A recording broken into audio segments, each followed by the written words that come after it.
Hi, everyone. Welcome to the DesuckifyWork Podcast. Today, I'm speaking with Josh Weiss, art director, creative director, and curious, compassionate soul. Josh and I worked together a while back at Saatchi Saatchi in LA. In addition to his clever, creative mind, I was always impressed with his desire to learn, grow, and shine light on any blind spots he might have. Josh shines a lot of light in this 90-plus minute conversation. During the show, we talk about ad agency culture and how it needs to adapt to meet the needs of current workers who have zero patience for authoritarian leadership. We talk about mental health in the workplace and why it needs to be acknowledged, understood, and supported with kindness and empathy. And we talk about the importance of getting junior employees more involved in the work at a high level so they can start learning from day one. Not a bad idea, since agencies offer little to no training. Did we mention that those younger employees also have a lot to teach us grizzled vets? If we only stop for a minute to really listen. Speaking of listening, I hope you listen to all that Josh has to say during our episode. You'll be glad you did. I know I am.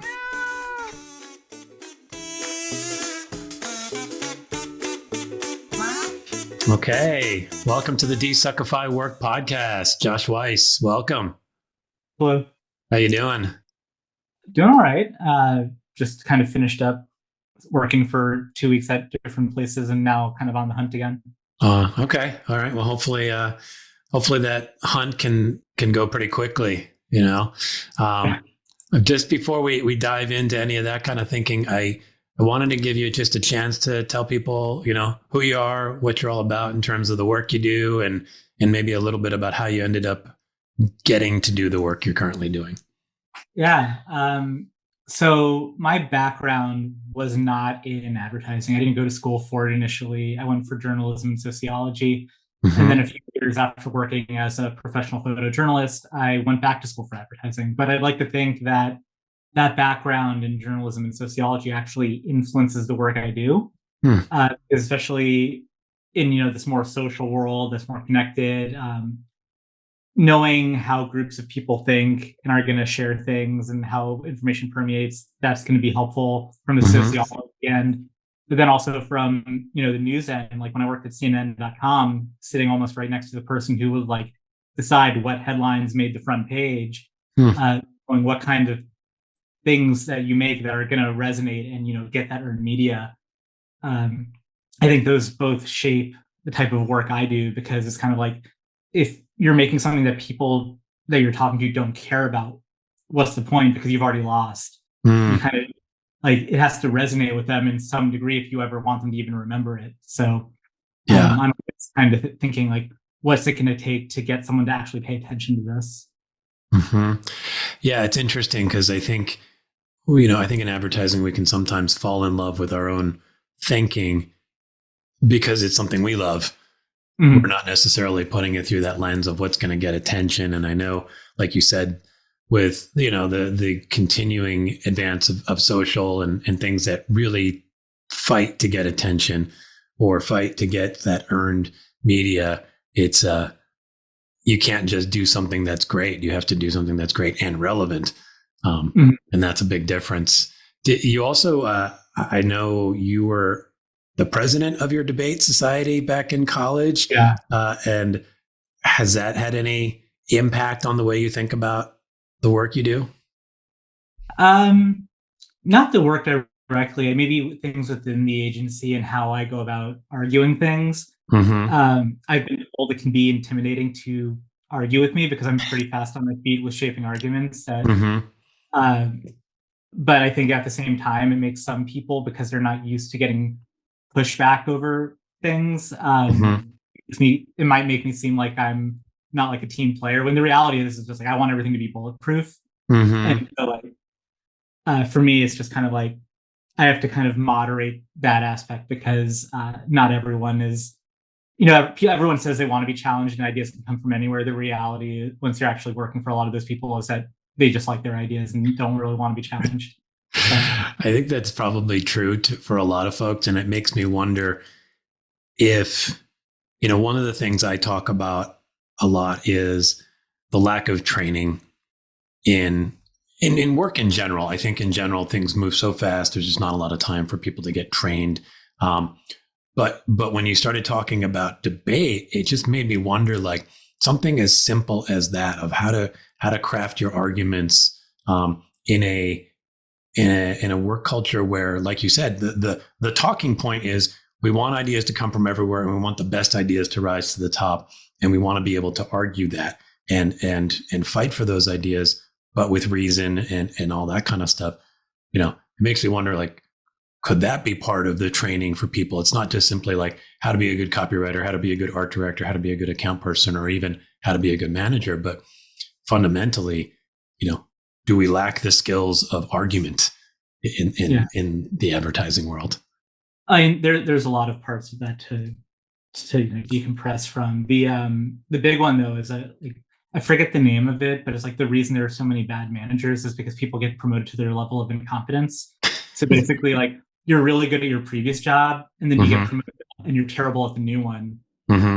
Which, you know, to your point, a lot of there is no management training for the most part. So you're kind of be, and some people are good at it, some people aren't. You know, I think there should. I don't think you should be forced into management if you don't think you're going to be a good manager or you want to learn how to do it. Because I think there's plenty of space in the industry for people who just want to work on the creative and just do the best creative they can and not worry about that. You know, I've been lucky to have a lot of leadership positions in my life at this point, and I think I'm pretty good at it. You talk to the people that have worked under me, and I think they'd vouch for that. But you know, it is what it is. You just have to hope you're under one of the people who gets it. Yeah, I think that's the truth, and a little bit of a sad truth, I think, because I think we could do something about it, you know, both in terms of what you said, in terms of really tracking people appropriately, right? In terms of going, this person has a ton of skill as a creative, but after talking with them and sort of mutually evaluating what they're interested in and what they really feel they're most strong at, they're probably not going to be the best manager or leader. And that's okay. But how do we give them opportunity to grow as an art director or writer or whatever, in a way that they can continue to make a little more money and can continue to take on bigger and better opportunities? I think there's room for that. And then I do think there's obviously room for training for folks who may have some of the skills and interest in managing. But you know, I'm sure you've experienced this. I experienced this. You show up one day and you're quote unquote a leader, and you're like, I'm just going to kind of do what I sort of observed other people that I think I liked doing, but that might not be good. It just might be what we were comfortable with. So yeah, it's unfortunate. I think there's actually a lot of interconnectivity between different issues in the industry that could all, weirdly enough, solve themselves if you kind of paired them off. Like, you know, one of the big things in the industry right now is the gatekeeping that comes with ad schools.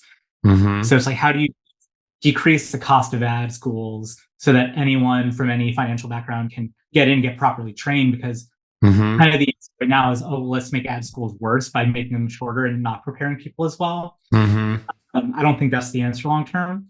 But also this problem of, we have these people who aren't good at managing. So it's like, well, what if we can't create like a good for-profit ad school anymore? What if the industry as a whole decided they were going to make a non-profit ad school, have people who are trying to move from that senior creative level to ACD or ACD to CD, have them be teachers so that they can learn how to manage like truly creatives, help them get better and work through those issues. They're, you know, it's going to be financed by the agencies because they're paying the time of that person to do those hours. That kind of solves two issues at once. And then I've also thrown in this other issue with like the you know, award shows and how much they charge for things. Like, why don't we put a tax on award show entries to help fund some of this nonprofit ad school? And kind of all these things could maybe help resolve themselves if everyone's kind of like understanding what the issues are and how they're kind of interrelated.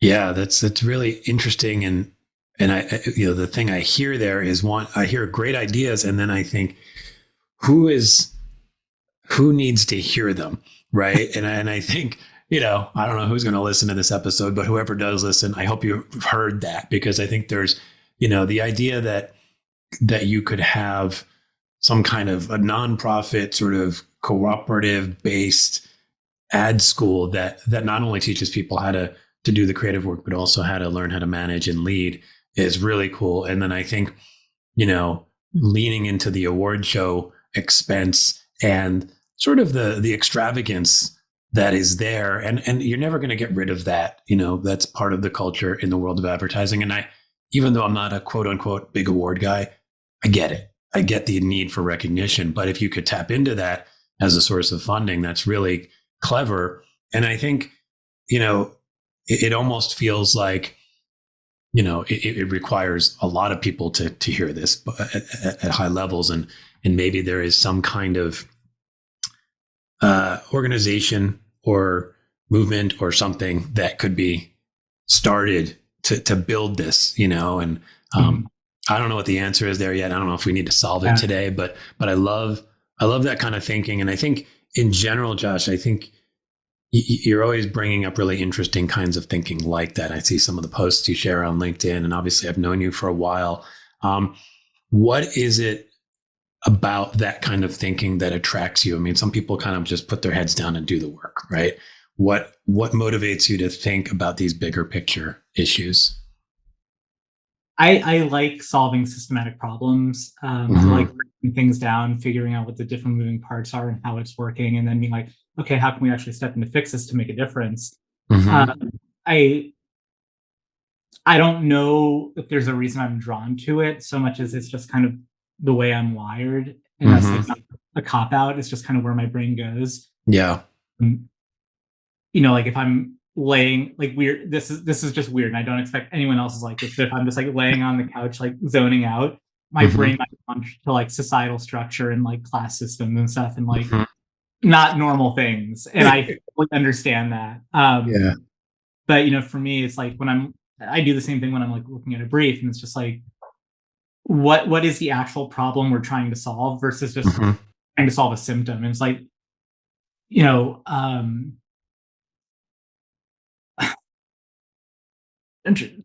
one of the things I'm sure you heard a lot is like, oh, people have like super short attention spans. You have to put everything in the first 3 seconds. So it's like, yeah, because if you're trying to make a crappy product that doesn't stand out, then yes, you only have 3 seconds. But you go, remember the old, age-old adage from Gossage that people don't read ads; they read things they're interested in. All of a sudden, more than 3 seconds. So it's like exactly. I feel like a lot of the times we're looking for quick and easy solutions versus the right solution. And even for things like Sideshow, like just committing to doing something that might take more time to do it right, but you're going to do it right, and it's going to be easier in the long run because you've set yourself up for a better place. And the example of that was the first year we did Sideshow, when we were trying to get all these judges, we put an emphasis on being diverse, both ethnically and male female, and we had thought we had done a really good job with that. And then someone pointed out that all of our Black judges, none of them were creative. And that hit me really hard because it was just like in this like rush to get all the judges, we were filling in holes and not paying attention to that detail. And so it was like, well, how do I solve that problem for year 2? And so what I ended up doing was I kind of looked at the ethnic breakdown for the United States, literally like made a spreadsheet, like slots, and even kind of took some of the slots for white judges because it was going to be so many of them to give them to other groups. And then again, committing for, especially for those African-American judges, like making sure that they were from a creative background so that that was an issue. And like, I think I always ask really pointed questions, probably again, coming from the debate side. And I think that comes across as people thinking like, oh, he's fighting back with me, or he's like, trying to be, I was like, I'm coming from a place of understanding. Like, well, I want to understand where your thinking is so that I can solve the problem appropriately. Because like, I'm sure you've done that where you're just like, we're putting forward a solution, but this doesn't actually solve anything. It just solves this like one thing from another problem that's already popped up. Which is like, what good does that do? Because then you're not speaking to the, I always say like the why of the consumer, like why do they want the things that they want? If you're not solving the cause of it and you're just solving a symptom, you're not actually solving anything. So yeah.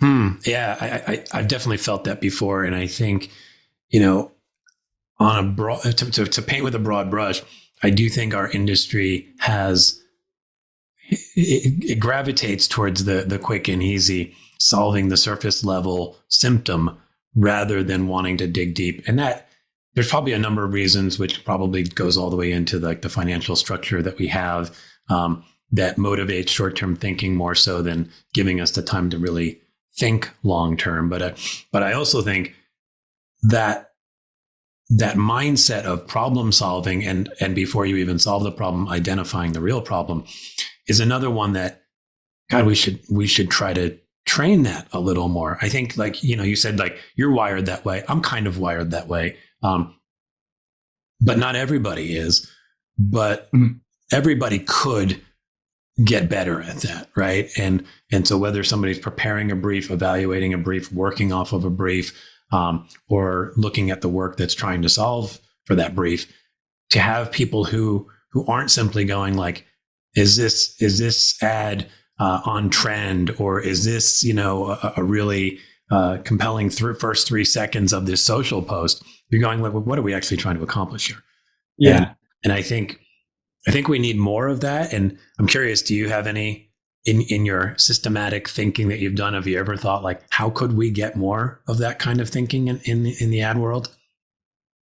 Well, I think the reason that we go for the easy wins is because they're easy wins. So it's like, so like say a new CCO comes in, the joke is the first thing they always try to do is paint the walls because it's the most obvious thing they can do to show that they put their mark on a place, as opposed to turning around the portfolio, which is going to take more time. So I think for a lot of people, it's like, well, what's going to be the easy win to show that we can point our finger at something and say we did that. It doesn't matter if it's the right thing, we did it. Like, what was the actual problem that Moldy Whopper was solving, and why do primarily the people who talk about it are ad people and not real people? You ask people what Burger King stuff they like, and they like the Whopper Whopper song. Which I when I first heard that, I was like, oh, this is brilliant, because it's have it your way, and they're literally having a guy sing off key like the normal person would sing. Like that attracts to me and makes sense in a way where I'm not going to be like a elitist advertising person, and I'm just like, no, I understand why this is resonating, and I think it's smart. Like from that logical part. I think a lot of people, it's probably a little bit dated now, but like even just reading Freakonomics to understand the methodology of trying to look further for what's causing the problem. The examples they give are obviously, like, the book came out, I don't know, like 10, 20 years ago at this point. So the examples they gave then, which were dated, are even more dated. But I think just to see how they approach the problem, be like, well, what's causing this?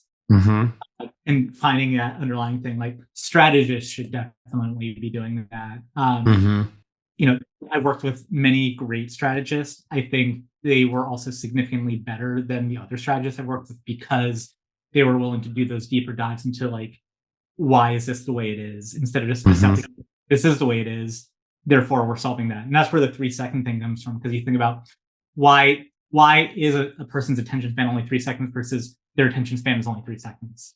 Right. The difference right there. Yeah. And it makes, when I first heard the 3-second thing, I was very skeptical of it, honestly, because I certainly personally, I knew when I liked something, I would watch a 7-minute video that was basically a long ad for like, a motorcycle, which I'm not even in the market for, but it was just like really intriguing or something like that. And then podcasts, like, they started taking off, and I'm like, I'll listen to a 1 hour, 2 hour, even 3 hour podcast if it's interesting. Yeah. So it's almost like we set it up as a excuse for not having to work harder, and then it just becomes sort of gospel, right? It's like, oh, attention span is only 3 seconds. You got to do this, this, and this in the first 3 seconds, which, I think it also comes to our desire to have easy formulas for stuff. I think, as creatives, we resist that. And I think for good reason. But I think for a lot of folks in the world of advertising and marketing, you can go, you tell me, you can give me a formula to deliver. And that just means put the logo up in the first second, have a compelling hook in the first 3 seconds. And that will deliver XYZ results. It's, of course I'm going to take that. It's easy, And I think that's the other thing, is that we don't look enough at human behavior before, like when every time there's a new platform or a new format, we're not looking at human behavior for similar formats that came before, and like really like looking at these things and being like, well, what is this similar to? And the example I always like to give is like when stories came around, we're treating it like this brand new thing, but when you think about the actual behavior, you're flipping through pages in a magazine. So when that first came out, people were trying to like cram like shorter TV commercials in there instead of being like, oh, this is really a good place for like a motion print ad.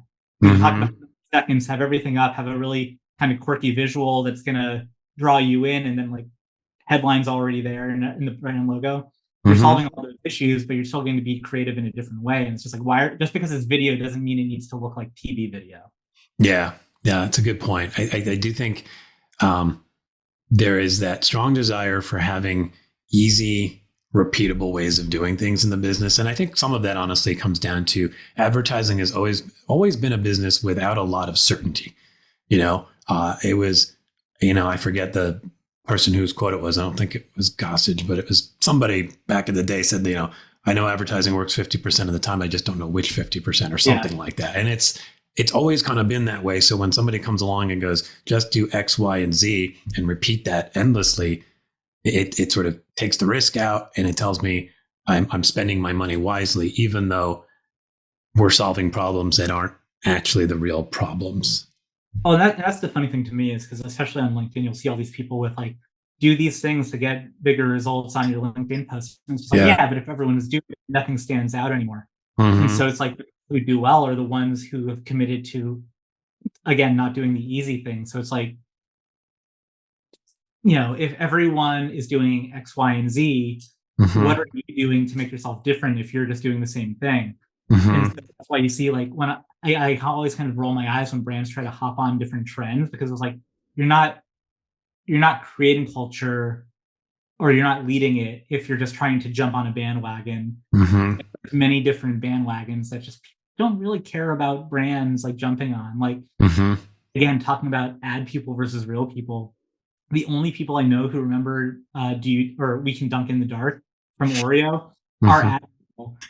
And again, it all ties back together, because the whole big thing that came out of that was like, oh, we need to have a war room on the Super Bowl. And like live, and it's just like, this is something that newspapers have been doing for years for election night, amongst other things. And it was miserable then when I worked in newspapers, and it's going to be miserable now, and I'll be surprised if you keep doing this.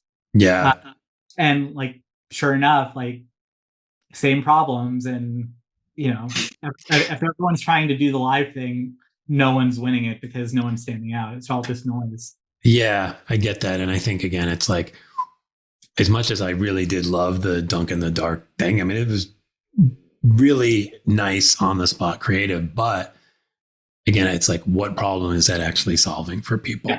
And I think that takes me to something else that I know you've written about. And this is, I'll try to connect the dots here, but you've written a bit about culture in ad agencies and how to create better culture. And I like the way you framed it. It was kind of culture, cult in all caps versus culture. And I'd love to hear you talk a little bit about your thinking there, but then if there's a way to bring it back to, how can culture create space for us to be solving the real problems instead of these surface problems? So I think the first thing, something I was thinking about recently, was that you have these higher up people who trust people enough to hire them, and then don't trust them enough to do the job. And like, you trust them enough that you don't believe that if they're working from home, they'll actually do it, which to me, it says you probably hired the wrong person if you're worried about that. But at the same time, is you have these same people who get very protective about the place, and like, they demand this loyalty to them, and this, like, you have to trust everything I do. But then when they can't deliver on it and you leave, it's just like, well, why aren't you leaving? They're just a problem. And it's just like, no, it's just like, I don't know. This dates back to when I was in newspapers, where we were seeing tons of layoffs. There was tons of consolidation in the industry. Can't imagine how that sounds familiar. And you had the people who were running the newspapers were the ones who made the same bad decisions that got them to the problem in the first place. Mm-hmm. The people that understood social because we had grown up with it and who were new, we were never consulted on anything because like the higher up just fundamentally didn't trust us because we were youngins. And it's like, look, I may not know how to run a newspaper, but I at least understand that if you're giving away, impressions for a fraction of a penny, and all of a sudden your print product that you were actually charging for is dried up, you can't all of a sudden charge people print rates for things you're charging a fraction of a penny for. That does sound like business to me, but what do I know? I'm a brand new, young photojournalist. Right. And it's the same thing in advertising. It's just like, you talk about consolidating these agencies to the point where it's just like with WPP, like what's the point of having WPP if you're just going to have one big agency under it? So like if you're trying to save money, get rid of WPP, turn the individual agencies back on their own so that they don't have to anymore.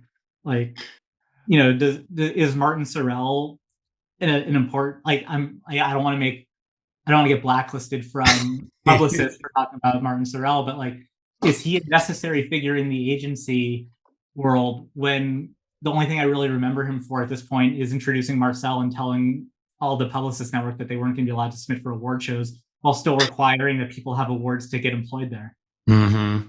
Like, it just doesn't make sense to me. Yeah, I think unfortunately, I think that's a lot of what culture. Martin Sorrell is not a publicist. He was WPP. He was WPP, and now he's Media Monks and S3. Yeah, no, I get it, but I think the point is that at the time, I forget who the head of Publicis was at the time, but I remember that, and I think what it all comes down to, one is culture can often just feel like it doesn't make sense. That's what I think a lot of people on the ground feel is like, why are you doing that thing? Why do I have to do that thing? Whether it is the showing up into the office when the office is an open plan where I can't get anything done, or whether it's you say you don't trust me to do the work at home, but yet, like you said, you trusted me enough to hire me and pay me X thousands of dollars every year. Am I not an adult? And can you not tell if I'm actually not doing the work? And whose fault is that? If you're not doing the work, who really takes responsibility? I think for a lot of people, I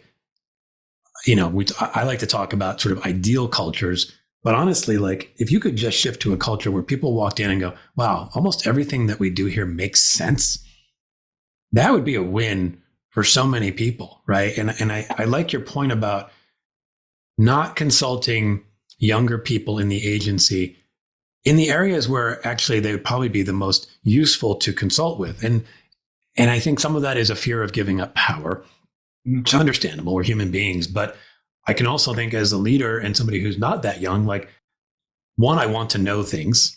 And two, I can still say that as a leader, I'm taking ultimate responsibility for whatever I have responsibility for. Yeah. But I also value the fact that I've got a bunch of 20-something people in here who have life experience, media experience, whatever, that could be super relevant. And why wouldn't I ask you for it? And then I can layer on whatever sort of more broad universal wisdom I might have learned over time of human truths and things like that. Yeah. And then we can pull together and come up with solutions. But I think cultures just don't encourage that.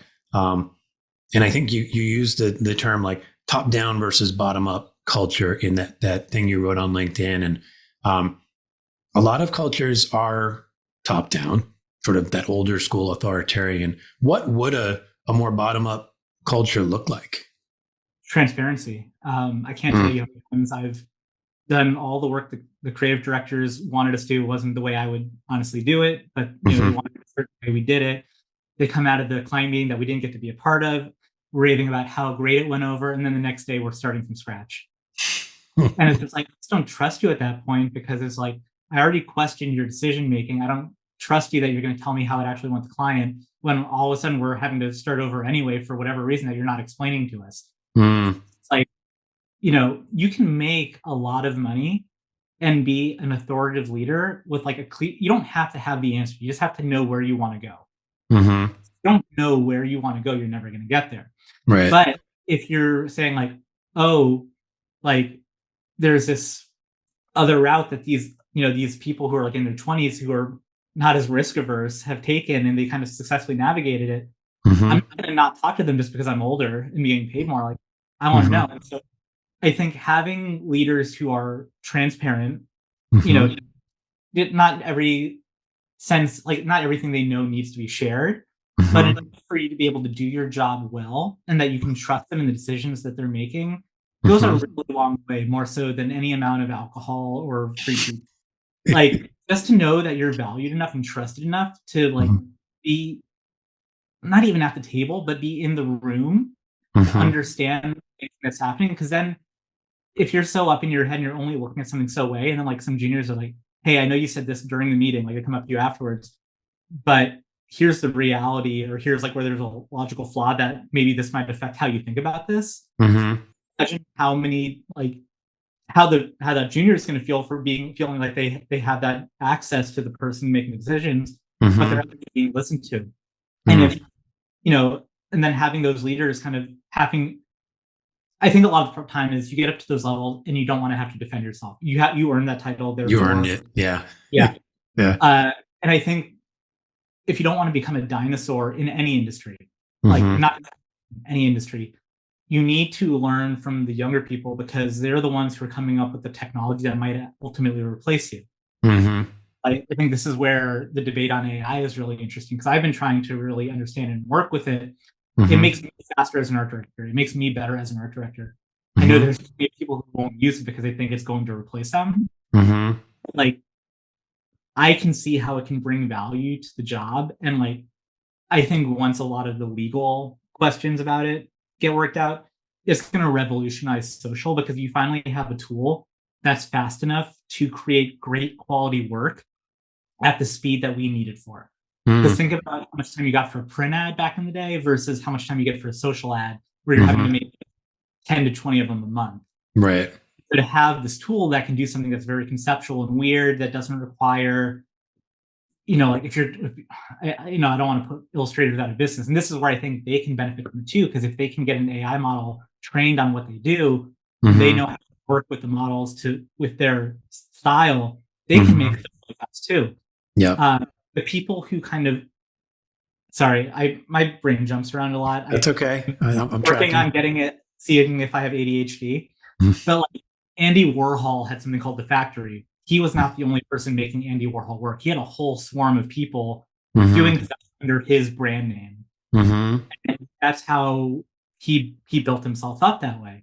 And so it's the same thing. It's like to imagine you're having an entire creative studio at your fingertips that you can use to output lots of really high quality work. Like it's where the industry's going. And if you swear like I only want to work with a real photographer, a real illustrator, you're gonna get less time because as budgets get smaller, you're not getting that stuff anyway. And it's like there are things that they're still better at that than AI. Because you get to a certain point, AI is a black box, and if it doesn't understand your prompt or like understand the importance of something, it's like yelling at a wall because it doesn't understand you. So it's like high quality illustrators and photographers are going to be worth their weight in gold because you can, in plain English, explain what it is that you need, and they'll be able to address it immediately. For something like social, that's again throwaway content for 90%. Yeah. How is that not going to be a helpful tool? Yeah. No, I mean, I think.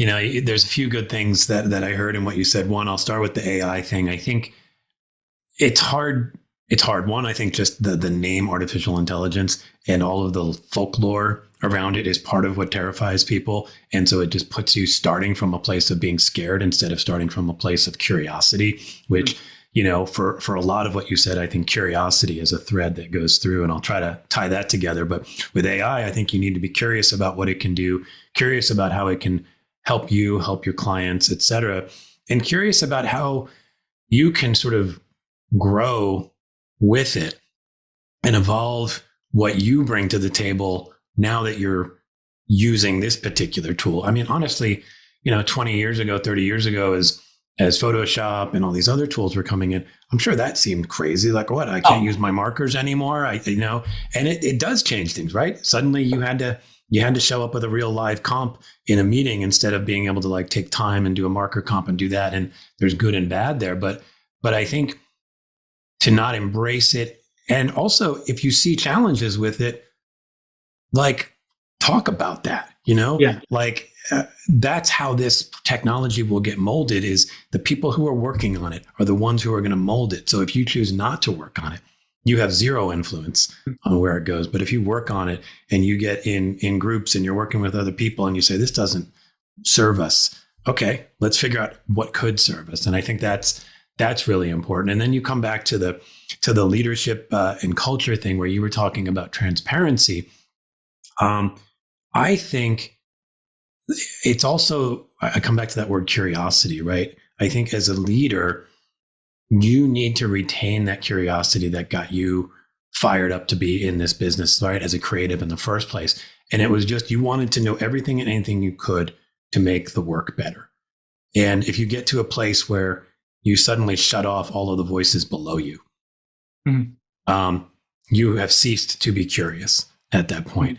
And I can understand it. Again, the human nature of wanting to protect and feeling like you've earned your place, of not having to fight and be questioned anymore. But I think you need that curiosity to continue to grow. And I think for anybody at any level, that's really important, is the desire to continue to grow. And that's, like you said, you don't want to be a dinosaur. You better focus on how you can grow as a leader, as a creative, whatever it is. Yeah. And I think I don't know, the practicality of this may go out the window once I'm actually in a position to do this. But I think, like once I'm full-time somewhere as a CD at an agency, what I'd like to do is like have at least one person from my team, and like I can rotating them in, but coming to whenever I have like a client meeting where like the bigger creative team may not be there, just having one person so that they can start building relationships with the client. They can see kind of behind the scenes a little bit, and they can also report back to each other if what I'm saying is accurate or not, because they're going to have their opinion on it. So just again, it's just all about that transparency and making people feel like they're being valued enough to be like, oh, you trust me to come to the client meeting, not necessarily feeling like you need to say anything, like all the if it's the right opportunity you could, and you're hopefully bringing people who kind of understand that. But just this idea that like you are a team, you're not doing this by yourself, and like having that person who can also, like, again, maybe they're there to help take notes for you so that you can have notes from a creative perspective, not just from whoever's the note taker in the room, because a lot of the time it ends up being the account person and they're listening for very different things than what the creative person's looking for. No, that's a really good point. And I think it's another area where I'm encouraged by sort of the generational shifts in thinking. Because I think if you talk to people sort of my age or even older who are in the business, this sort of notion of having slightly more junior people in the room is like, ooh, that's just not how we do it. I want to keep the room tight. I want to, like, anybody who doesn't have a major role to play, I don't want them in the room. And okay, I get it. But what I hear from folks kind of in the, from millennial down through Gen Z and whatever comes after Gen Z is a lot more of what you're talking about, which is much more, I like the word transparent because I do think it's like, how can I be involved? How can I have understanding so that I can contribute? I think there's no worse feeling for somebody who's more junior in a business to feel like, I don't have the information I need to actually contribute. I'm just pushing stuff around and I'm solving things, like you said, with that, I think creative director before, where you're solving to something that you may not agree with, and worse, you don't even understand why it's being done that way. So it sort of just completely stifles who you are. And I think from a business perspective, what it's doing is taking potential that might be this wide from one person and just squeezing it down to this tiny little sliver, which, you talk about agencies and the consolidations and all this stuff. Advertising has a lot of challenges in terms of its ability to make money and make profit. I would argue that one of the reasons it's not doing so well is it's taking almost every person they bring into this situation and squeezing them into this tiny little box that basically gives you like 5% of what they're capable of. Yeah. And that's because you're not being transparent. You're not giving people the tools they need, the information they need to solve the real problems, or better yet, to identify problems that we're not seeing. If you're up higher in the leadership and you don't have that insight, you get a more junior person to go, look at that, you know? And it goes back to, like understanding what's actually happening to solve clients' problems. Like the same thing goes for the agency. It's like, if someone doesn't understand how the agency runs, you really expect them to help solve the problem. And if you're kind of consolidating the wagons so that only a few people know what the actual problems are, everyone's left in the dark because it's like, I heard there's gonna be layoffs, but I don't know. Like, it's like, how many times have you heard agencies being like, "Oh, we're pitching crazy right now because rumor is if we don't win one of them, we're gonna have layoffs," and it's just like a great way to work. Yeah. At least when I was at BBDO Atlanta, AT&T had moved their headquarters from Atlanta to LA, so they opened up BBDO. Okay. So we knew that we were losing a sizable chunk of the company, and that was like we just knew that there would be layoffs if we did not win business. There was almost a certain nicety about it because it was like we knew the date we needed to win business by, so that we could kind of plan. It was like, well, I'm not going to buy this smoker for my porch for football season if I could be laid off at the beginning of October. Yeah. I can wait on that one. Yeah, I get that. I think the ability to really understand where you sit, again, whether you're the most junior person or not, you then kind of know what you're fighting for and why you're fighting for it. Whereas if you're blind to it and all you hear is, if we don't win the next pitch, we're going to have to lay off. And you're going to have your imagination going, well, what's going on? Who's pulling business back? What's going on? And it also starts to feel like psychological manipulation, because it basically just feels like you've come up with a reason to keep me here 80 hours plus a week, instead of actually like telling me, here's the business challenge we're facing, here's what we need. And then it's like, oh, well, then I might be like, I don't know if I want to do 80 hours, but I'd be like, I'm game for a little extra roll up the sleeves work here because I see the challenge. And that actually brings me to another thing you wrote about, which you wrote about mental health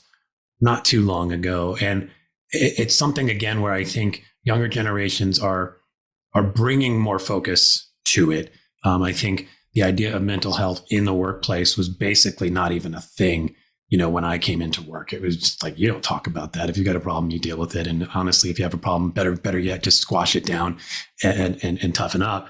And now I think the mentality's changed. But can you talk a little bit about your perspective on, the challenges with mental health, and particularly in the ad business, and how we might create better space for that?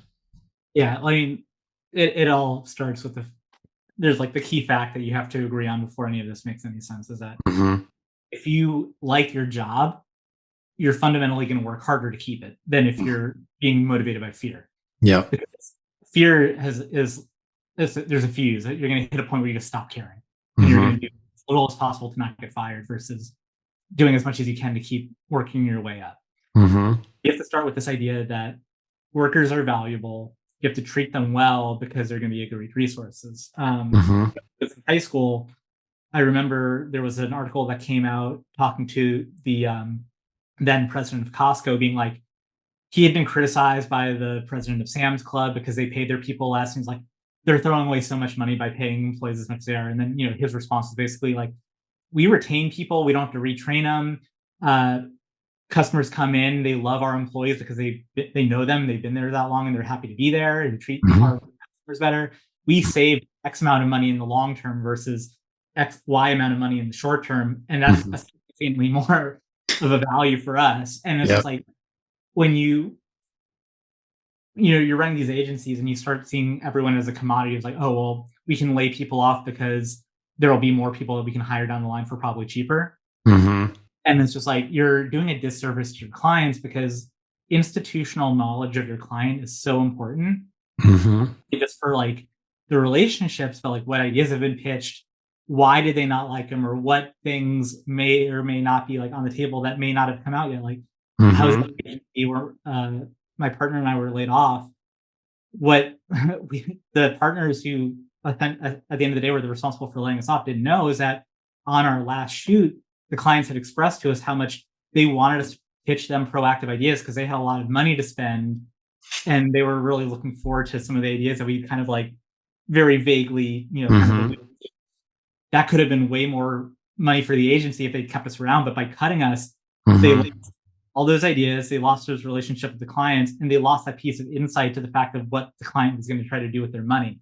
And it's just like, you didn't ask, therefore, like you put yourself in a situation where,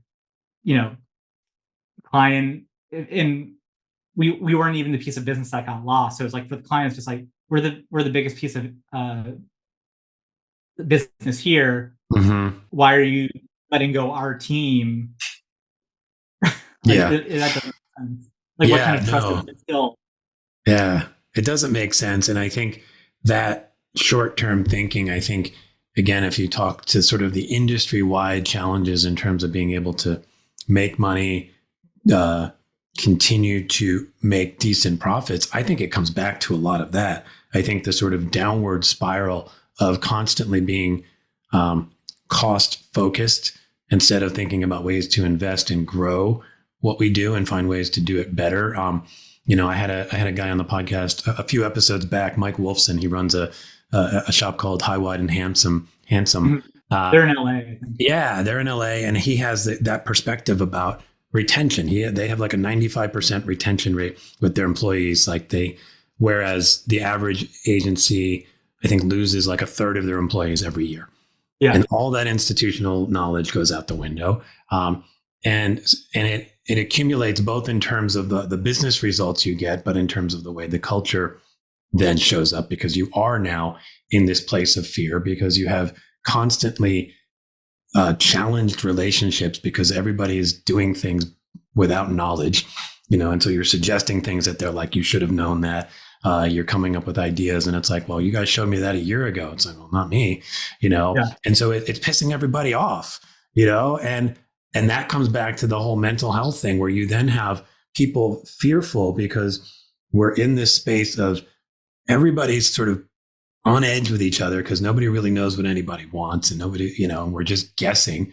And that fear as the motivator is creating additional stress and depression among people, which then just magnifies, the likelihood that I'm going to show up for work and not be at my best and be more on edge, and then cause more tension, and it just fuels itself. And how do you create space so that when people are going through the stress, and I see it and I hear it on LinkedIn all the time, people are super stressed right now.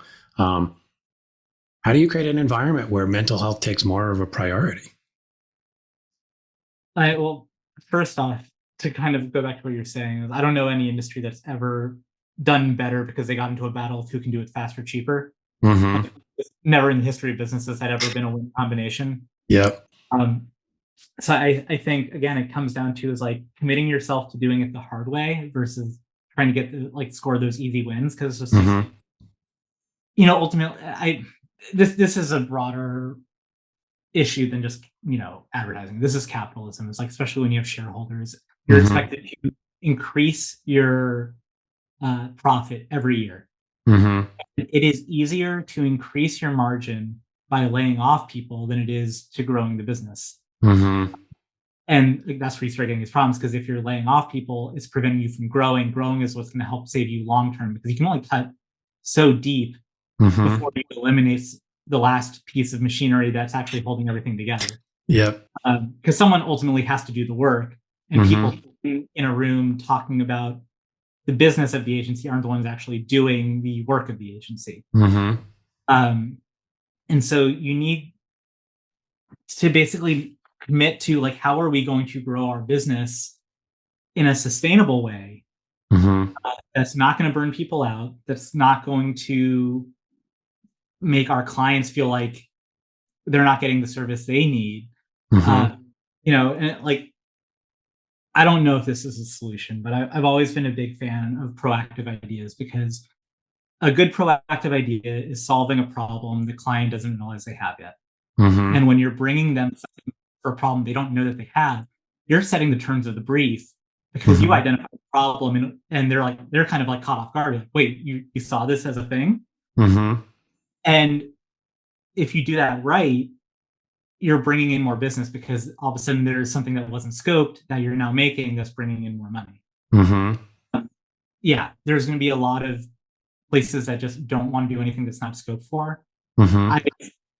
I've been lucky in that I've worked at enough places where we've sold through something that was an extra piece of business to make me believe that is more common than people want to admit if you're solving the right. Yeah.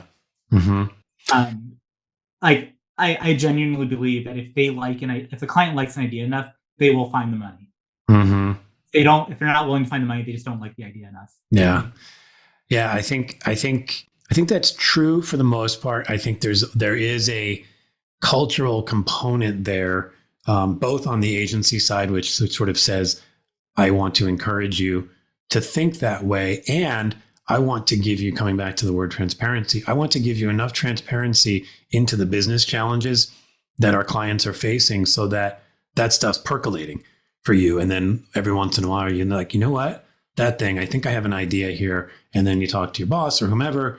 And not only can you get excited about the idea, but you know that it's solving something that in the sort of higher level meetings, when the CMO and the CCO and the head of strategy or whatever are huddling, this is what keeps showing up. That person keeps saying, or whatever, we just can't solve this one thing. I don't know what's going on there. But they've never thought of how to bring it into a marketing and advertising framework. And so when you do, you solve something. And then I think it's how you set up your relationships with the client. And that might be a little bit of the financial side, but more just an expectation side that we're going to show up with some ideas for you. And we're also going to do it in a way that clearly ladders back to the problems that you're talking about. Because I think what they might get frustrated by is like, oh, I have a really cool idea, but it's a really cool idea in the sort of moldy whopper vein, which is like, it's an ad that could win awards and you know it as soon as you see it. But as a business person, I go, I don't know what problem this is solving for me. Versus exactly. the problem solving. It needs to be solving real problems. You need that information for one, but you also need to be, there's that other saying, it's like your brand isn't what you say it is, it's what other people say it is. There's a lot of people in agencies who kind of are scared to let the client know that certain things are happening, like without naming the two different car makers. I can give two different examples of how they were handled differently. One of them found out that they had a large contingent of buyers who were queer. And they started playing to that and creating campaigns specifically for that group to increase sales further. They also found out their vehicle knew their vehicle was predominantly bought by females, but refused to market it just to females because they were scared that men wouldn't buy it, instead of being really into the men. You might know who I'm talking about, but those are two different ways of solving the problem. One's just putting your head in the sand and ignoring it and then fighting against what's actually happening. And the other one is embracing it and increasing sales as a result. Like, I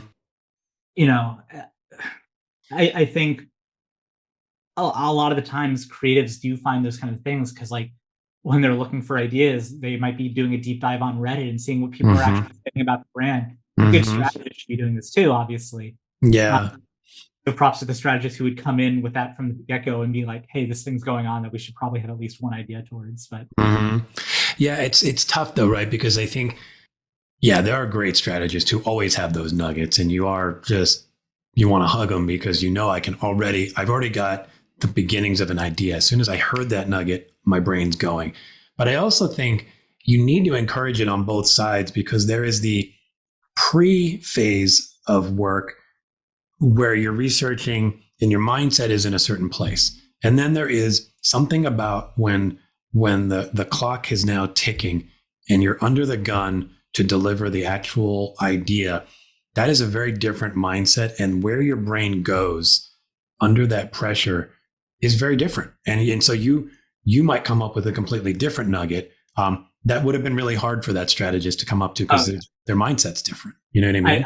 I've always hated when people say, like, throw out your first idea, because my first idea might be different than your first idea. Yeah. there's like, where the hell did that come from? And I can't tell you how many times where I presented a large number of ideas, but my very first thought coming out of the brief was the one that the creative director really liked. It's kind of like, well, if I had thrown it out. Yeah, I mean, it's like, I get the notion behind it, because it is the theory that you go to the easiest idea first. But I think I think that might happen on occasion. But I also think, especially for folks like you who are geared towards a problem solving mindset and have built that muscle up a lot, that first idea is based on being able to look at a problem and connect a lot of dots really quickly, usually in a way that other people can't. And that may or may not be ultimately the best idea, but there's usually like a lot of truth baked into that idea, because it's almost happened without you thinking. It's just purely based on you building that machinery up in your brain over time through experience. And now this bit of information flows into it and spits it out. And better yet, I would say, park that first idea, so you're not fall in love with it and only chase it, kind of like a cop who may be chasing that first suspect, right? It's like, they may be the suspect, so keep an eye on them, but then dig and do your normal process, but then come back to that idea and see how it feels, and see if it still feels as true or even more true. Maybe now that you've gone through all the research, it feels even more true. And I think, again, you want to create space for people to think like that. And I think for me, that is ultimately what you want from leaders, right? You want leaders to provide the kind of guidance that says, one, trust who you are as a creative.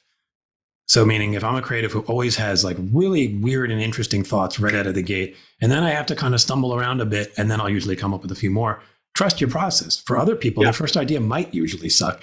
It might just be like the most simple little mashup. Trust that too. But like, I think you need, and this comes back a little bit to what you were talking about, a bottom-up culture in that thing you wrote. It really comes about recognizing the individual strengths that different people bring to the table, instead of trying to homogenize everything under kind of one way of doing things. Do you have any more thoughts on that, based on some of the things you were writing? Yeah, I mean, we don't live in a world anymore where it's like my way or the highway. It's just that, like, it was leading by fear was kind of the way that it used to be. Whereas like, I mean, everything before is like, I have the title, I have the power, you have to do it the way I want you to do it. And usually is not the best way to motivate a large group of people, because, well, a few people might be motivated that way, a lot of other people might not be, and you're not going to get your best work out of the people who are not happy to be there. And it depends on what you're doing and who you're recruiting, and this is where recruiting matters a lot too. I was actually just watching something on Netflix today about a college football team, and how the coach's way of motivating people was just basically like, you're either a star or you're trash. And there was no in between. And so like, there were people who like really embraced that because they wanted the challenge of rising. Those people are great, because they're more often than not, those people are going to thrive no matter where they go. Like, I say that about ad schools too. It's like, you have certain people, it doesn't matter if they're going to VCU or, one of these like really small like boot camp. They're going to be fine in the industry because like they just have the grit to like make it work. But then you have other people who like may need more time to develop. And, if you're doing these like 6 month programs, like, you need time to fail as a creative. Most creatives need time to fail. And if you're not getting that time to find out what doesn't work, you can't really discover what does work or understand why it works. So, if you're doing this approach of like, well, we think anyone can become a great ad person in this short amount of time, and then it's kind of like, when the person's not developing well, it doesn't mean that they don't have the talent to, because I know someone who struggled through ad school, and now they're like one of the A+ list shops, and like they just needed time to develop compared to some of the other people.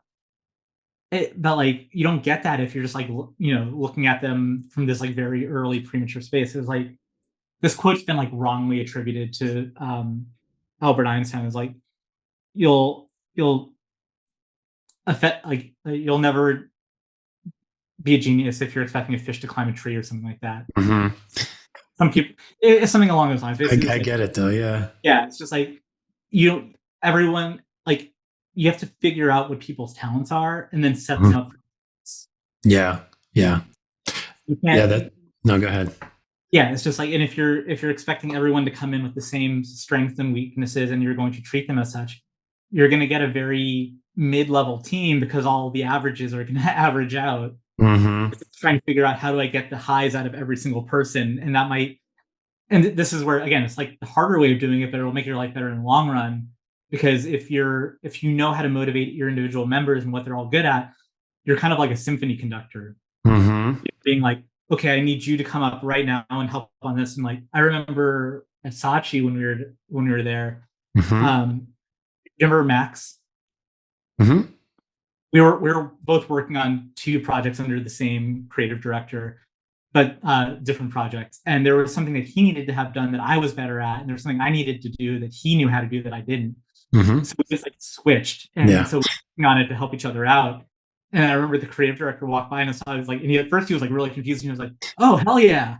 And it's like that wasn't coming from him. That was like us figuring out that we both could kind of help each other in that situation. But I think the great creative directors, they know their team so well that they can identify those opportunities to be like, "Hey, I know this isn't your project. Could you help out on this thing?" And they're going to take over for this just for the time being. Yeah. Judgment. It's not a judgment on anyone's ability. It's just, right. Let's get this done. I think there's a lot of interesting stuff in there, Josh. I mean, first off, that last line, it's not a judgment. I think, unfortunately, we've spent a lot of time, particularly on the creative side, where everything does feel like a judgment. I mean, it's kind of like it was more based around this cutthroat, like you can either make it as a creative or you can't culture, rather than lots of people have different strengths that they can bring to the table as a creative. And let's try to pull that out of each person and really understand it and find ways to bring it together. So I agree. That's something you need to do as a leader. And I think about some of the things I do now working as a coach. And it's like some of what you do is you come into organizations and you help people really identify their strengths. So you're basically providing some assistance to leaders to go, okay, what is this person really good at? And that can come from either just talking to them. There are some sort of tests you can take that start to identify how you think or that kind of thing. And all of that is super useful as a leader, but it also then needs to be sort of accepted that you're a team now, more so than a collection of individuals or even a collection of art director writer teams, right? Because I think while I love the writer art director pairing, I think it's super helpful.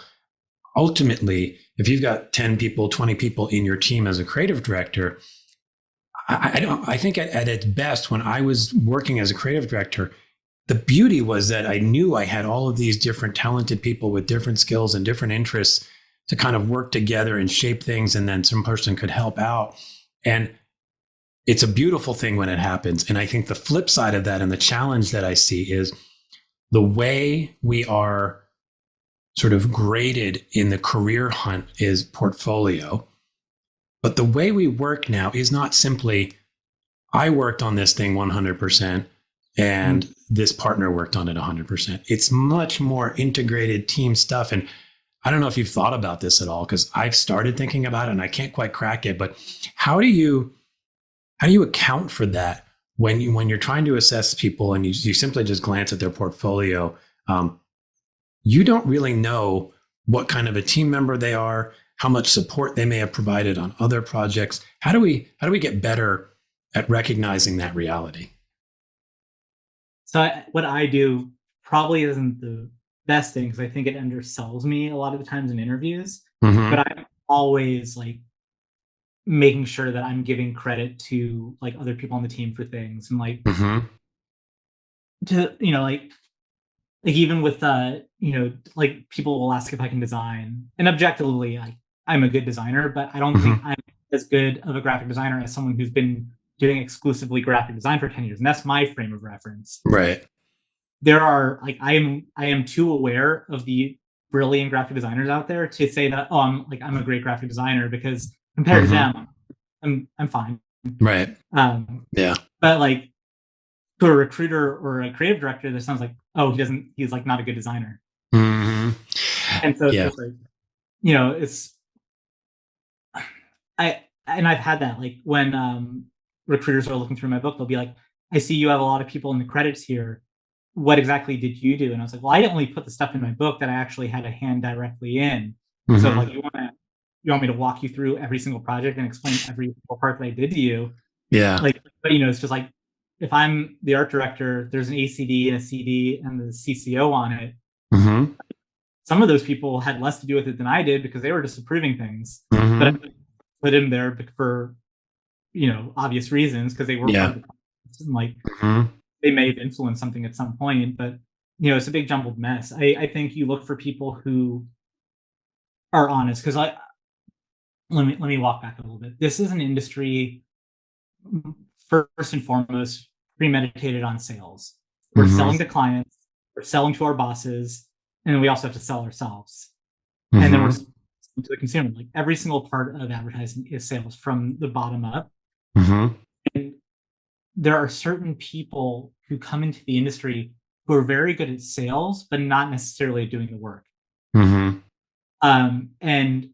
a lot of the times those people don't get filtered out because they are good at reading people and making that sale. There's you could argue that certain people in the industry have, when you get up to the top that way and you're not really good at evaluating, and some of them are good at evaluating creative. I don't want to say all of them aren't, but certain people who they focus so much on just selling themselves, they don't know how to do the work, they don't know how to evaluate the work, and then the work comes out very mediocre or very average. Every other ad you see, you like wonder how that happened. And it was like, well, because someone wasn't doing their due diligence. For me, I find it really important that if I work at a place and I really enjoyed working with people, and I think they'll give me a good review, I ask them to recommend me on LinkedIn. And so they're kind of lending their name to vouch for their ability to work with me. Yeah. So, like, if I was hiring someone, I'd probably check to see if they had any and what people are saying, knowing that no one's going to write a bad recommendation on there. Yeah. But it's the key words that come up, right? It's what good things did they say about you? Yeah. And a lot of the time you'll see a lot of the same things because people have those similar experiences. Like, you don't just this is the bad way of saying it. It's like, you don't just commit one crime, you commit a lot of them. But if you're a person of character and you do certain things the right way, people are going to notice it over time and time again because you're constantly doing those things. It's just part of who you are. Exactly. And people at different agencies at different time periods have all noticed the same thing about you. Probably a good chance it's true, because like, you're not going to be able to fake it that long for that many people. Yeah, I think that's a good point. And I think more broadly, I do think the LinkedIn recommendations and just generally social commentary, like whether that's seeing how people relate on LinkedIn or whatever, and some of the comments they might make, and seeing, you can feel the energy that some people have together and the sort of genuine like or love that people actually have for each other based on the way they're talking. I do think I will look at LinkedIn recommendations because, like you said, I think you can get a broader story of like, what are those quote unquote soft skills that somebody's bringing to the table in terms of how they work, how they support their teammates. Are they purely a good salesperson? And I think like the more you can think more broadly like that when you're hiring somebody, the more likely you're going to get that well-rounded team. And then I think culturally, we need to start to sort of weed out this idea that it's just like one person is responsible for every piece of the ad. There is a team effort, and you need the different parts of the team to pull that together. And it's harder. This comes back to that. It's not as easy as just going, oh, I like this work, I'm going to hire that person, versus I like the way they think. I like how it seems like there's somebody who's really supportive of the more junior team members. I need somebody like that. Or this is somebody who seems like they're really good at managing up. And that's a hard task sometimes. So I want to do that. Or somebody who seems to really have a knack with clients. All of those things really matter. And it's not simply the book. I mean, for me, when I look at a site, I look at the book, but I even look at like the way you might describe your work. I read your about section. I look at a little bit of, to come back to your sideshow thing, which I want to touch on real briefly, but like the side projects that you might choose to do, because it tells me about you and who you are and how you're going to bring something different and distinct to the table. And I think that needs to start at the recruiting stage. And we need to get really much better at not just like who has the objectively best book, but what kind of person do we need to fill this role right now, given the mix of other folks we have on the team. And I don't think we do that very well. I did want to just give you a moment to just touch on, you mentioned the sideshow, just so people have some clarity. What is the sideshow and why should people care about it? The sideshow was a award show focused on the side projects of people in the design and advertising communities. And it ran 2 years under the old format, which was just like one show or can. It was a once a year show. We had a number of judges who had done one show in Cannes and came over to do our thing too. It's like we were trying to be that same tier for side projects because there's really nothing else out there where the award show is built for the creatives. They're all built for the agencies. All you have to do is look at the price of submission for one entry and you get that right away. Yep. What we did was we were like, okay, at the time it'll be $10 per entry. And like, the barrier to entry is super low. People projects that show off their own, like their actual creativity when they're going to be the creative director on their own project. We, after about a 2-year absence, we came back. We relaunched under a new format that's more kind of like Ads of the World, and that's a gallery. No cash prizes, but no entry fees. It's really just to come and hopefully get inspired and let more people see the work you do. We have all of our kind of award winners from the first 2 years that are already up there. Some people have already started submitting other things. But yeah, it's great because we even, we had our own version of the Google I'm feeling lucky button, where if you click it, you'll just get served a random project that someone made. Oh, that's cool. Yeah. So it's just like, we want people to just kind of dive in and see the different things that people are making and go off and make their own stuff. Because like, and that's one of the keys to longevity in advertising, is to not search for creative fulfillment through your day-to-day work. Do something else on the side that'll let you do the thing that's really creative, and then use the skills that you've curated making those things to make yourself a day job. And that's something that I've really tried to do, is like, if there's a certain skill, like I need to learn baseline motion graphics, I give myself a few projects where I'm just like doing motion graphics in my free time to try to kind of understand the tools better. And just finished a freelance gig where it required that. And so that was helpful to be able to go and be like, oh yeah, I can animate that. Like I'm not going to be competitive with someone who's doing motion graphics for 10 years, but if you need you've got it in your toolkit now. Yeah. Well, I love that. And I don't know if you have that kind of insight on the Sideshow site or not, but I think there's a really good lesson in there that not only does it give it a chance to find sort of complete and pure creative fulfillment when you do your own projects, and then what you're doing is providing a way for people to get some recognition for that, because I do think we have that innate need when we do any kind of creation to feel some of that feedback. But the idea of using your side projects as a way to explore skills and styles that you might be interested in, or particular areas, that's really smart, just career advice. It's not just, hey, I'm doing this for fun to fulfill myself, but it's also like, here's another way I can get better. I may not get this training in an ad agency, but there's lots of tools out there where I can go learn motion graphics or whatever, or how to host a podcast or whatever the heck it is. And like, suddenly you've done that thing. And now you can raise your hand when somebody wants that in the agency. Yeah. So I love that as not only a fulfillment tool, but as a career development tool. Yeah. And not that you ever really get helpful feedback when you don't get a job anymore, but when they used to tell you like what thing you were lacking, that always used to be my challenge. Is like, well, if I have time, like I have a new side project I want to do, how can I show that I actually can do that thing? Because I don't agree with their decision. So I don't want to give the next person the opportunity to say that same thing. Yeah.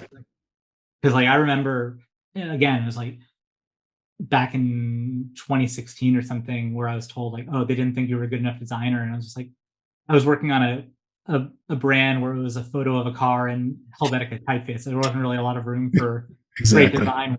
So it's just like, that's not on me, but I need something to show that I can still design, because I'm not getting it day work. Yeah, no, that's really smart. I know we're already, going a little longer than we might have talked about on this show, but I think it's been really fun. I want to ask a few more questions though. One, I talk about obviously desuckifying work, and I think about the ad industry in general. Is there any person or agency that you're paying attention to right now who seems to be sort of setting the standard in terms of a desuckified workplace or a way of looking at the world that you're like, wow, they seem to be on to something over there? I'm sure they're out there, but Mm-hmm.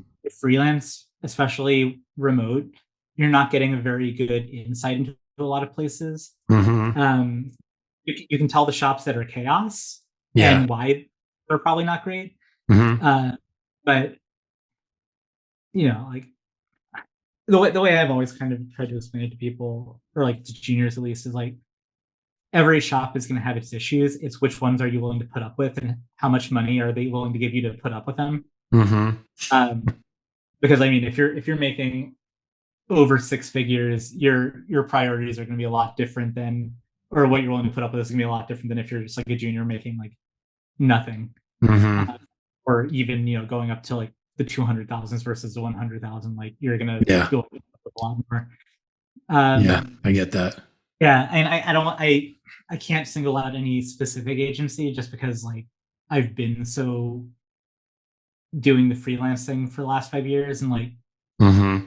the last shop I worked at full time was doing really well with that Mm-hmm. until all of a sudden things were weird, and then they had massive layoffs, and Yeah. apparently it was all smoke and mirrors. But Mm-hmm. um, it at the time it seemed like they were doing the right things, and it was at the time it was the best job that I'd ever had, and then it just Mm-hmm. wasn't.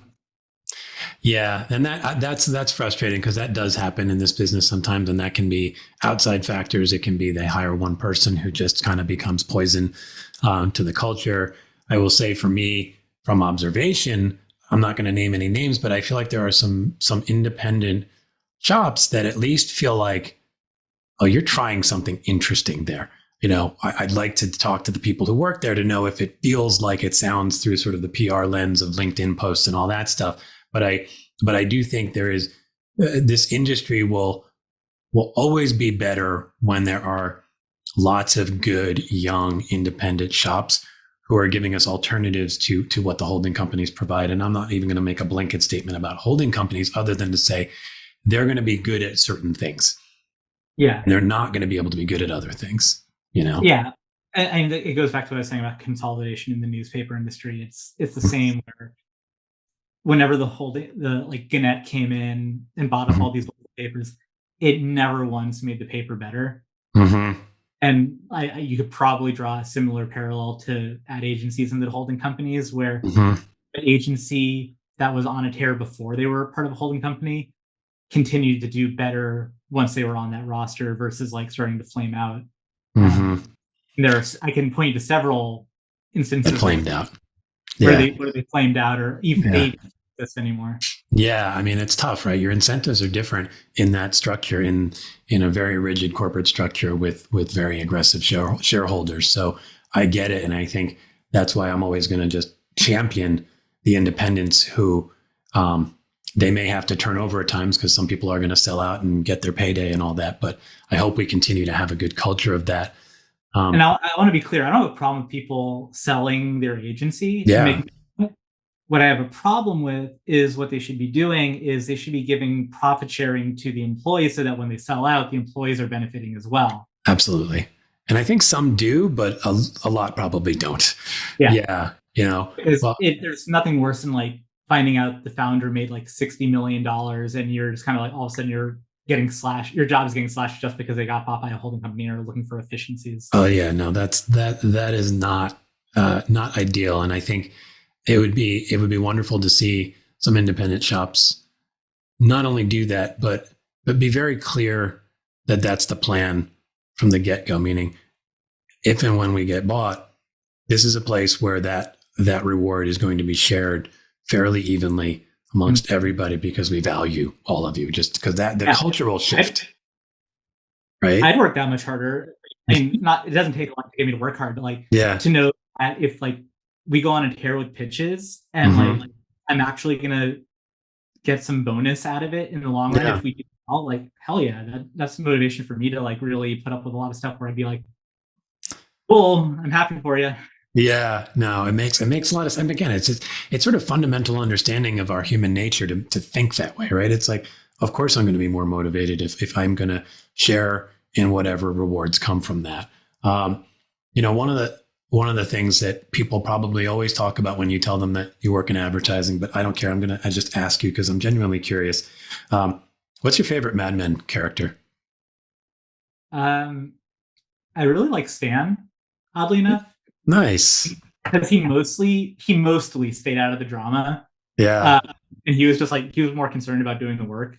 Like he didn't really get into arguments with Don. He was just kind of like, yep, okay, let me go do that. Whereas like, what was his name?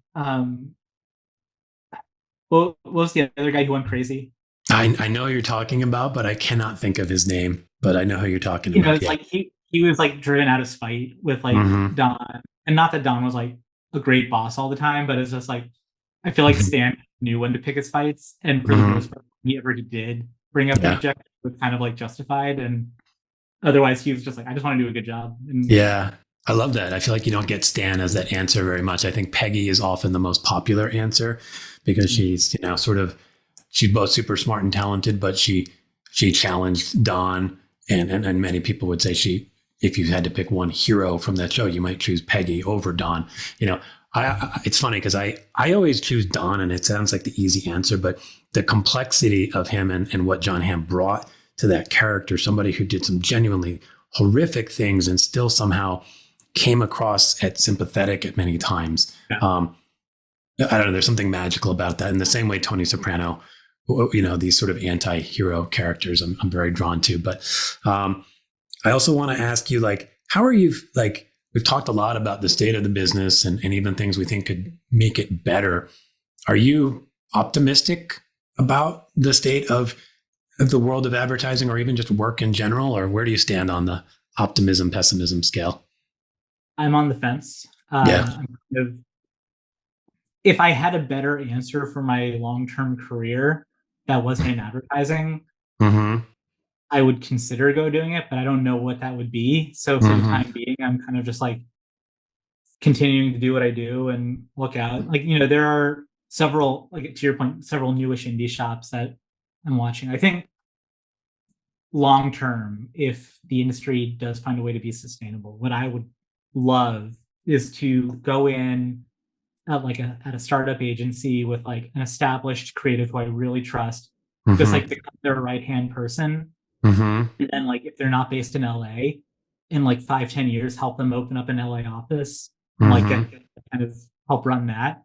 I think that'd be my dream, because I like going back to like the enjoying systematic thinking. I love the challenge of building an agency, but I have no idea. I know that I don't know everything, and so whenever people ask me like, do you want to start an agency? I'm like, do you know what you need to do to start an agency? I sure as hell don't. And like what I've seen, I don't think I can do. Yeah. I'd rather work with someone who, they're connected to clients that they can bring on. I can like with them and watch how they do those things so I can learn it. Still learn to be a better creative because I trust their creative instincts. So that's what I'm really looking for. I've generally found that like I respond really well to creative leaders who I just like trust, shocking. But it's a very noticeable difference where it's like I have a hard time just kind of like biting my tongue if I think someone's making bad decisions, and like I don't want to come off as like egotistical, but it's just like you look back at these places where I either didn't get jobs that I wasn't excited about interviewing for to begin with, and it's just because of the job, or places where like I worked there and I didn't really vibe with the creative directors, and like for them to not have accomplished much even to this point is kind of like I don't feel as bad about it because like I look at these other places that I admire and be like, I remember one of my very first job, I was told by the creative director that the type of work they were doing is just what advertising was, after I'd come from a shop that was very interning, that was highly creative and doing it very well. that's how I kind of knew that I wasn't a good fit there, because it was just like, you're telling me to not believe my own eyes with what I just saw from this other place, Right. you know? So it's just like Yeah. things happen, and you move on and hope that you can get to those places where you're working with people that you can like feel very comfortable, you know, dedicating yourself to, because that's what they're, we were talking about before, like they ask so much of you, and oftentimes a lot of these leaders don't deliver on it. Like, Mm-hmm. I remember being at an all creative meeting where the creative department was getting blamed for not winning enough awards, and it was just like, how come you're not selling the ideas through? Because I've seen plenty of ideas get presented that could win awards, and in fact turned it down, and then some other agency did it and won an award. But you're blaming. Yeah. Like, how am I supposed to work for you when like that's what we're up against? Mm-hmm.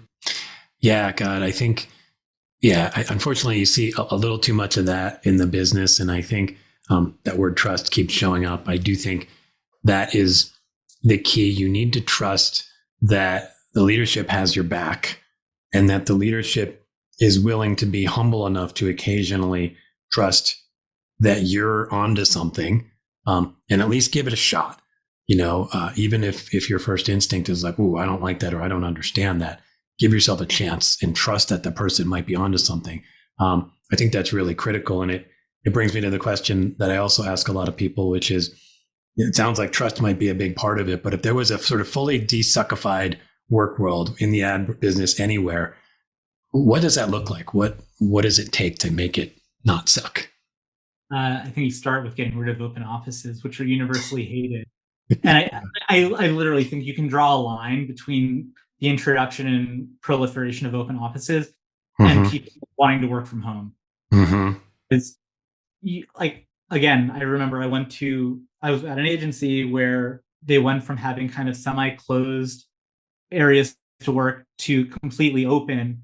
And when people complained about it, or really the CCO complained that people weren't being energetic enough because they would sit at their desk with headphones on. And the suggestion was that if you need a more private place to work, to go to a coffee shop. And it's like, why am I driving all the way down to this office just to then leave to go to a coffee shop and not work at the office? It makes sense. But if I had a private place I could go to actually get work done at the place I'm supposed to be doing work, I'd be more inclined to want to go into the building, because then I can step out, have those hallway conversations that they always talk about having, but then I need to actually sit down and do the work. I don't have a million distractions getting in my way.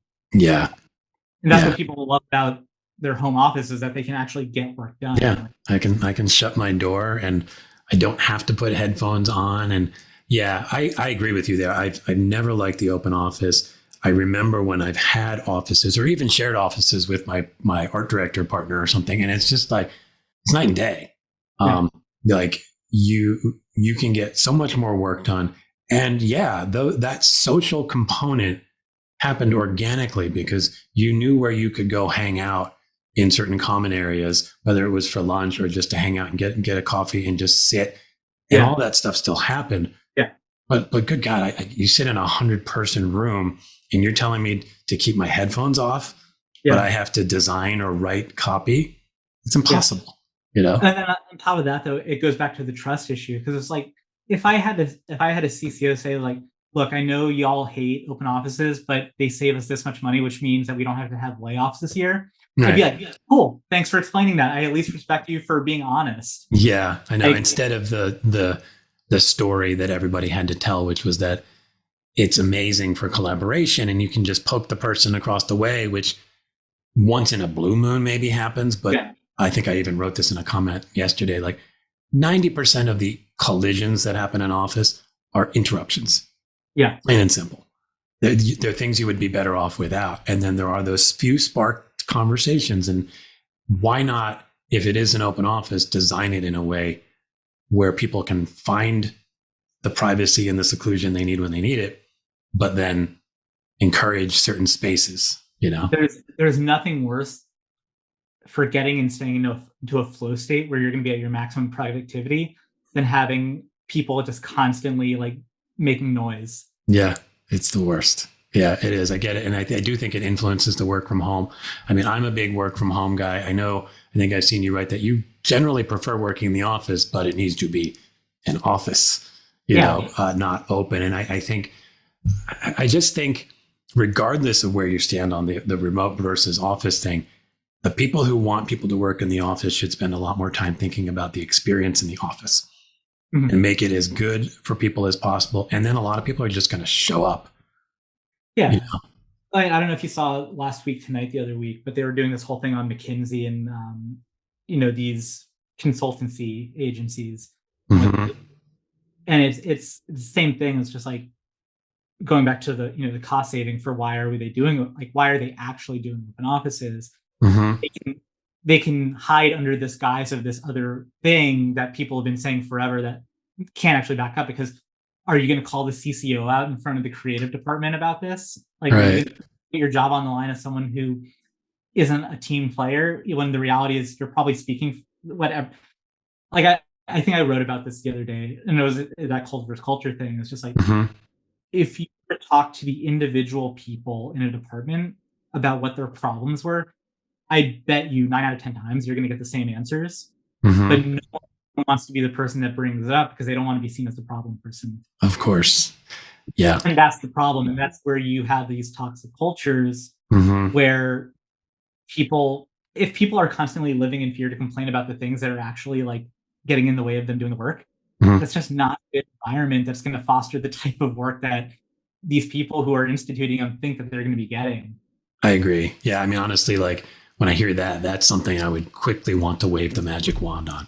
Like, find a way to encourage and honestly reward and support honest feedback from the people who work for your organization, because the only way you get better is if you know the truth. But I think we all just walk around with freaking blinders on and just pretend like we're solving real problems when we're actually solving made up problems. I've batted the idea around so many times of just like starting an offering where like an agency can hire me.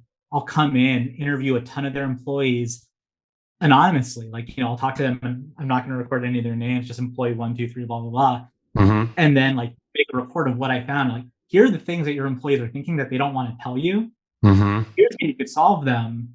And here's what you could expect to gain from it. But like, I think that there's two things going against it. One, it requires a self-realization that I don't think a lot of agencies want to have about what's going on. Like, the place I've worked where they do not do timesheets has abused us more than anywhere else. Because, and my rationale is that they don't want to know your hours because they don't want to see how much you're going over 40 hours a week, because they can feel better if they pretend they don't know. Yeah. It's your choice. Yeah. Like, when I got laid off from a place that had, unlimited PTO, I was supposed to have a 2-week vacation. 2 weeks later, I had not taken a single day off up until this point because I was on this big project. And their response was, well, you should have taken your PTO earlier. Cool. I'm glad I was helping you out with this giant piece of business, the biggest project in agency history. Right. Like, I should have just left in the middle of it. Like, that's what I should have done. God. Yeah. I think so many of these things, to me, they feel like such low-hanging fruit. They're such easy solves, but there's clearly sort of cultural inertia that keeps people from wanting to really know the truth, wanting to deal with what the consequences are of that truth. Even though I think if you really talk to people at the highest levels within any agency, they know on the other side of all that work is something better. But all the disruption and all the questions they're going to have to answer about what are you doing stops them from doing it. So I think, again, throw that into the magic wand of like, how can we get people to embrace the idea that a little bit of short-term pain and uncertainty can result in so much more long-term gain. But you got to be willing to stand in it while it happens. Yeah. I think the easy way to sum that up too is to just, businesses shouldn't just act like businesses. They should act more human, because it's filled with humans. Yeah.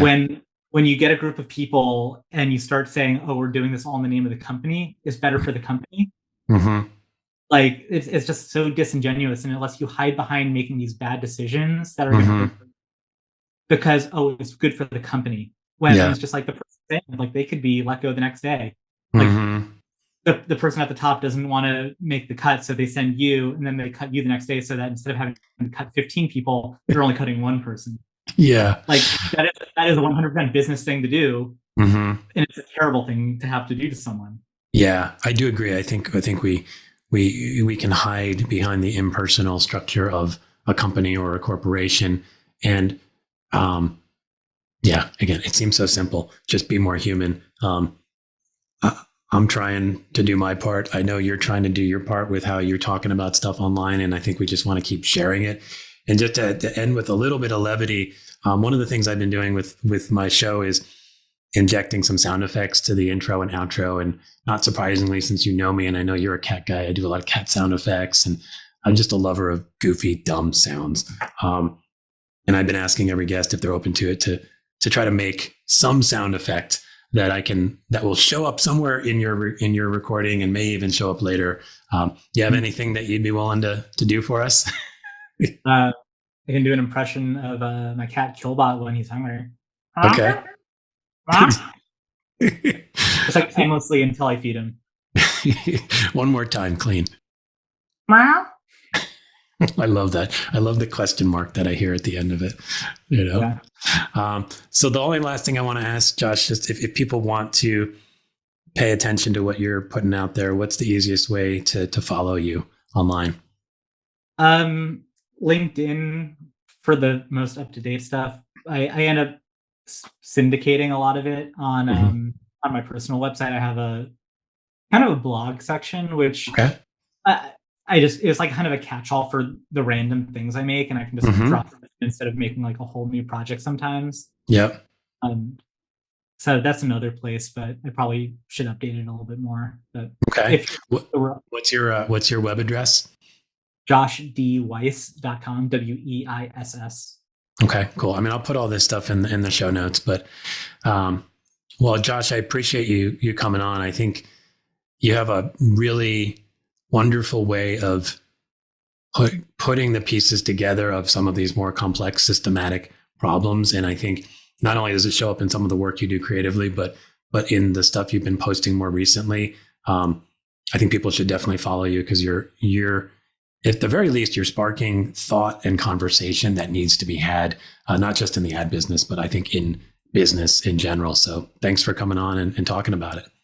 No problem. I appreciate it. Sometimes I feel like Cassandra, where just I'm cursed to have no one ever listen to me. even though I'm like saying the right thing that like is true. It's just like, no, like she's just cursed to never be believed. I get that. Social media has a way of making you feel like you're definitely shouting into a wall sometimes, but just know that at least a few of us are paying attention and hopefully we can amplify that.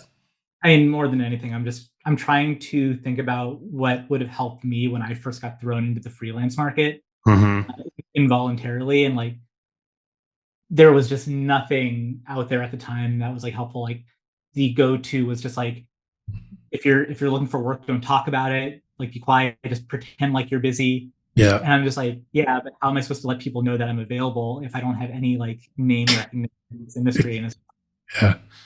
And just all the stuff that you go through is just like, it can be so isolating. I just want to be like, let me just put my experiences out there because I've had enough time to kind of look back at it and kind of draw conclusions from it that maybe it'll help someone else who's going through the same thing so that they don't feel just like desperate.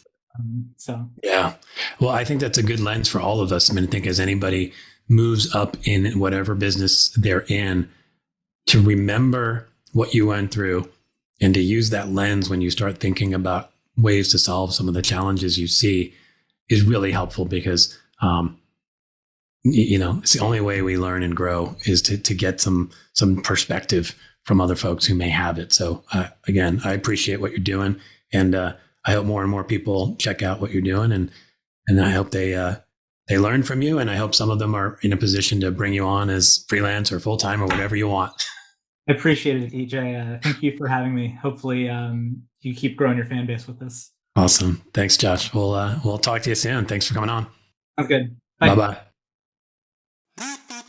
Thanks, everyone, for tuning in to the DesuckifyWork Podcast. And thanks to Josh for being an intelligent and insightful guest. You can follow Josh on LinkedIn, check out his site at joshdweiss.com, And be sure to check out thesideshow.org, a showcase that Josh and others created for some of the best side projects from ad industry folks around the world. Over here in my little world, I'd like to make my side project more of a front and center project. So if you like some of what you heard from me and would like to collaborate, get coaching, or make cat sounds together, let's talk. I'll drop a link in the show notes to help you get something scheduled. See you next time, everyone. Bye.